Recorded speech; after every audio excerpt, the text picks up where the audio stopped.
This stone is from the shores of Lake Superior, the greatest lake of all time. It's 3 3/4 inches in diameter, 6.7 ounces in weight, and 1/2 inch thick. When skipped on a calm body of water and thrown at a 20-degree angle, it has the potential to skip in distances that seem to defy gravity. This seemingly small moment in time in nature gives me a tremendous, tremendous amount of joy. It's a beautiful video. It's out at Echo Lake, not far from here.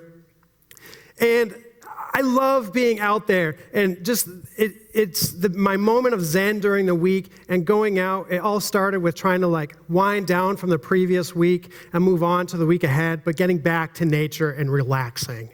This is my moment of zen. I believe when we're intentional and finding our moment of zen, that surprising outcomes will unfold.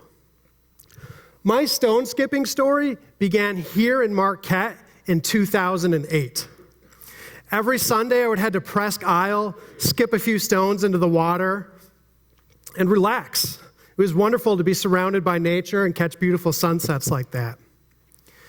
As I got a little bit better, I decided to write a blog post the summer of 2008 titled 13 Tips to Becoming a Better Stone Skipper. In that blog post, I included a video of what was then the Guinness World Record of most consecutive skips of a stone.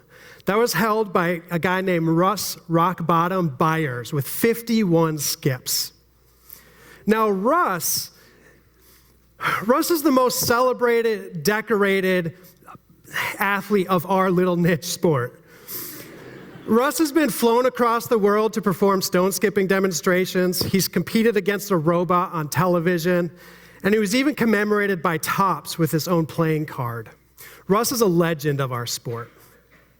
So 1 year later, Russ commented on my blog post saying it was one of the best sources of stone skipping tips anywhere online. I was taken back. The Babe Ruth of our sport commenting on my whimsical blog post. And it was Russ, a native of Pennsylvania, who taught me about the historic Mackinac Island stone skipping tournament. Little did I know that it was just a few hours from where I lived. Russ invited me to come out at the soonest opportunity I had. It took a few years, but finally in 2013, I made it to the Mackinac Island tournament for my first time. The first thing I did is went to go find Russ. He's easy to find in this iconic Skip Stones for Fudge t-shirt. Russ was generous and gave me a stone to skip that day, and I was surprised that he remembered my blog post. I got familiar with the competition, and in my first year, I skipped a respectable 17. And I'm a competitive person, and I was like, okay, I'm up there, I can come back strong the following year.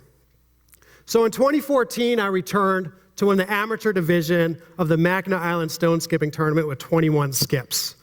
This is the Little David Trophy. And ever since, they've invited me back to skip professionally every July 4th on Mackinac Island. The tournament kicks off at noon. And each year, it's like a family reunion. You're seeing the same faces. And this tournament is, any given year, there will be a half a dozen of the previous Guinness World Record holders. Now, sadly, in 2017, we got word that Russ had terminal cancer. We weren't sure if he was going to be able to make it to the tournament, let alone if he would have the strength to compete. Russ, being Russ, showed up as determined as ever, and he won the 2017 title. It was a fitting finish for a legend, and many of us were in tears knowing it would be Russ's last appearance. We lost Russ later in 2017, but he will forever be a titan of our sport. I returned in 2018 for the Golden Jubilee. That is the 50th anniversary of the Mackinac Island Stone Skipping Tournament. At noon, 200 to 300 people line the shores. Several people from the media come, and then we get skipping. So in 2018, I had 29 skips. Pretty good, and that was good enough to be tied for first. However, I lost in a single throw skip-off. So in the last 3 years, I've always been competitive. In the last 3 years, I've had second, third, and second on Mackinac Island, twice losing by a single skip. But aside from the trophies and the skip counts, the competition has always been secondary. For me, it's always been about finding a way to get back to nature. Today, I'd like to introduce you to 3 ideas related to stone skipping: wabi-sabi, Zen, and ephemera. As I do, I'd like you to think about how they apply to your life, whether it be your career, hobby, and especially any seemingly small moment in nature. To begin, wabi-sabi is a Japanese philosophy that recognizes the beauty in impermanence and imperfections. This includes asymmetry, roughness, and how an object acquires beauty over time. This stone is entirely unique, and it begins with appreciating the stone. You find this beautiful stone on the beach, and you get one chance to chuck it into the water. You better make it count. And this stone is unique in its curves and its contour and its scars, no different than each of us. And the stone is unique that it has that potential for any number of skips. It could go straight into the water, or it could be the next Guinness record. And in addition to those skips, it has the potential to give us joy and delight. In addition to the stone, no 2 waves are alike. Most of my skipping is done on Lake Superior, one of the most unpredictable lakes in the world, where calm waters are rare. As I like to say, calm waters never made a skilled skipper. Now, stone skipping is nature's sport. There is no aspect of stone skipping that can be purchased at a sporting goods store. No stones that come off a production line. It is entirely produced and executed in the outdoors. Secondly, I'd like to talk about Zen. This is the feeling of joy I have with nearly every stone I skip. And I love it. But to repeat this joy, a stone skipper is only as good as his love for the hunt of the stone. This is one of my favorite beaches, Point Abbey, where there's a collection of many, many stones. And as you're combing through all those, it's like camouflage, trying to find the right stone on this beach.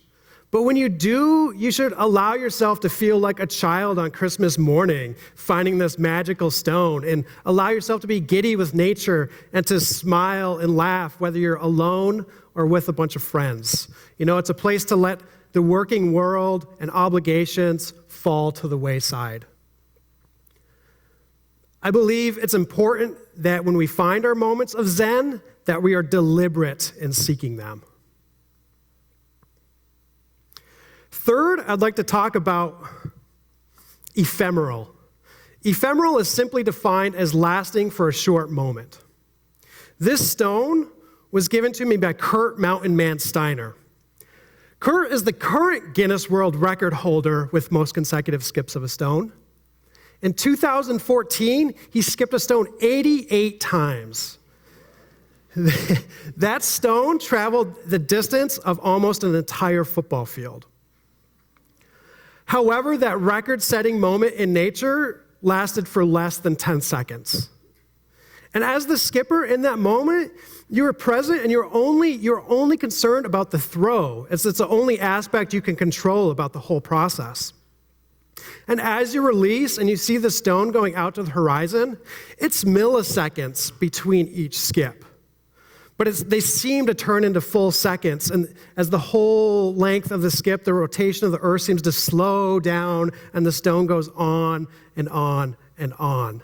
When you're deliberate in doing that, the stone inevitably sinks. That's no different than any of us. We're all going to sink and return to the earth. And this stone has the potential to go on, and eventually it sinks, and the ripples may stay on the water for maybe a minute longer. They too fade away, and the water returns to its previous state with one more rock beneath its surface. Now, back to some of those 13 tips. You're on the beach, you find a stone you really like, you think it has potential.